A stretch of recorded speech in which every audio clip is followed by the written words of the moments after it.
دوستوں، ایک بادشاہ محل کی چھت پر ٹہلنے چلا گیا۔ ٹہلتے ٹہلتے اس کی نظر محل کے نزدیک گھر کی چھت پر پڑی، جس پر ایک بہت خوبصورت عورت کپڑے سکھا رہی تھی۔ بادشاہ نے اپنی ایک باندی کو بلا کر پوچھا، کس کی بیوی ہیں یہ؟ باندی نے کہا، بادشاہ سلامت، یہ آپ کے غلام فیروز کی بیوی ہیں۔ بادشاہ نیچے اترا۔ بادشاہ پر اس عورت کے حسن و جمال کا سحر سچا گیا تھا۔ اس نے فیروز کو بلایا۔ فیروز حاضر ہوا تو بادشاہ نے کہا، فیروز، ہمارا ایک کام ہے، ہمارا یہ خط فلاں ملک کے بادشاہ کو دے آؤ اور اس کا جواب بھی ان سے لے آنا۔ فیروز اس خط کو لے کر گھر واپس آ گیا۔ خط کو اپنی تکیے کے نیچے رکھ دیا، سفر کا سامان تیار کیا، رات گھر میں گزاری اور صبح منزل مقصود پر روانہ ہو گیا۔ اس بات سے علم کہ بادشاہ نے اس کے ساتھ کیا چال چلی ہے۔ ادھر فیروز جیسی ہی نظروں سے اوجھل ہوا، بادشاہ چپکے سے فیروز کے گھر پہنچا اور آہستہ سے فیروز کے گھر کا دروازہ کھٹکھٹایا۔ فیروز کی بیوی نے پوچھا، کون ہے؟ بادشاہ نے کہا، میں بادشاہ ہوں، تمہارے شوہر کا مالک۔ اس نے دروازہ کھولا۔ بادشاہ اندر آ کر بیٹھ گیا۔ فیروز کی بیوی نے حیران ہو کر کہا،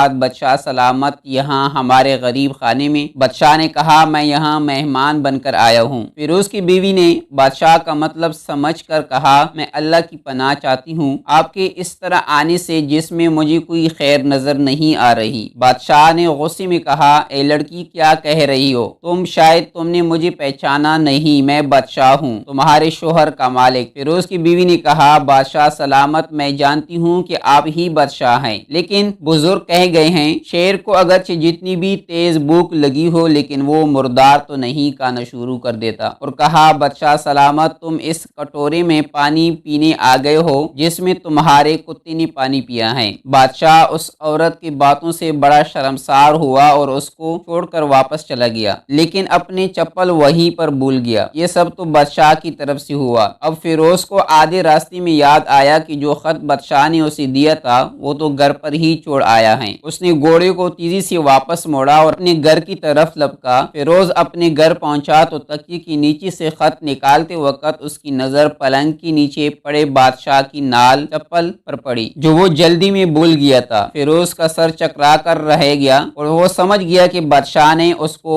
سفر پر صرف اسی لیے بھیجا تاکہ وہ اپنا مطلب پورا کر سکے۔ فیروز کسی کو کچھ بتائے بغیر چپ چاپ گھر سے نکلا۔ خط لے کر وہ چل پڑا اور کام ختم کرنے کے بعد بادشاہ کے پاس واپس آیا تو بادشاہ نے انعام کے طور پر اسے 100 دینار دیے۔ فیروز دینار لے کر بازار گیا اور عورتوں کے استعمال کی قیمتی کپڑے اور کچھ تحائف بھی خریدے۔ گھر پہنچ کر بیوی کو سلام کیا اور کہا، چلو تمہارے میکے چلتے ہیں۔ بیوی نے پوچھا، یہ کیا ہیں؟ کہا، بادشاہ نے انعام دیا ہے اور میں چاہتا ہوں کہ یہ پہن کر اپنے گھر والوں کو بھی دکھاؤ۔ بیوی، جیسے آپ چاہیں۔ بیوی تیار ہوئی اور اپنے والدین کے گھر اپنے شوہر کے ساتھ روانہ ہوئی۔ داماد اور بیٹی اور ان کے لائے ہوئے تحائف کو دیکھ کر وہ لوگ بہت خوش ہوئے۔ فیروز بیوی کو چھوڑ کر واپس آ گیا اور 1 مہینہ گزرنے کے باوجود نہ بیوی کا پوچھا اور نہ اس کو واپس بلایا۔ پھر کچھ دن بعد اس کے سالے اس سے ملنے آئے اور اسے پوچھا، فیروز، آپ ہمیں ہماری بہن سے غصے اور ناراضگی کی وجہ بتائیں یا پھر ہم آپ کو قاضی کے سامنے پیش کریں گے۔ تو اس نے کہا، اگر تم چاہو تو کر لو، لیکن میرے ذمے اس کا ایسا کوئی حق باقی نہیں جو میں نے ادا نہ کیا ہو۔ وہ لوگ اپنا کیس قاضی کے پاس لے گئے تو قاضی نے فیروز کو بلایا۔ قاضی اس وقت بادشاہ کے پاس بیٹھا ہوا تھا۔ لڑکی کے بھائیوں نے کہا، اللہ بادشاہ سلامت اور قاضی القضاء کو قائم دائم رکھے۔ قاضی صاحب، ہم نے ایک سرسبز باغ، درخت، پھلوں سے بھرے ہوئے اور ساتھ میں میٹھے پانی کا کنواں اس شخص کے حوالے میں دیا تو اس شخص نے ہمارا باغ اجڑ دیا، سارا پھل کھا لیے، درخت کاٹ لیے اور کنویں کو خراب کر کے بند کر دیا۔ قاضی فیروز کی طرف متوجہ ہو کر پوچھا، ہاں تو لڑکے، تم کیا کہتے ہو اس بارے میں؟ فیروز نے کہا، قاضی صاحب، جو باغ مجھے دیا گیا تھا وہ اس سے بہتر حالات میں نے انہیں واپس کیا ہے۔ قاضی نے پوچھا، کیا اس نے باغ تمہارے حوالے ویسی ہی حالات واپس کیا ہیں جیسے پہلے تھا؟ انہوں نے کہا، ہاں ویسی ہی حالات میں واپس کیا ہے، لیکن ہم اس سے باغ واپس کرنے کی وجہ پوچھنا چاہتے ہیں۔ قاضی، ہاں فیروز، تم کیا کہنا چاہتے ہو اس بارے؟ فیروز نے کہا، قاضی صاحب، میں نے باغ کسی بغض یا نفرت کی وجہ سے نہیں چھوڑا، بلکہ اس لیے چھوڑا کہ ایک دن میں باغ میں آیا تو اس میں نے شیر کے پنجوں کے نشان دیکھے تو مجھے خوف ہوا کہ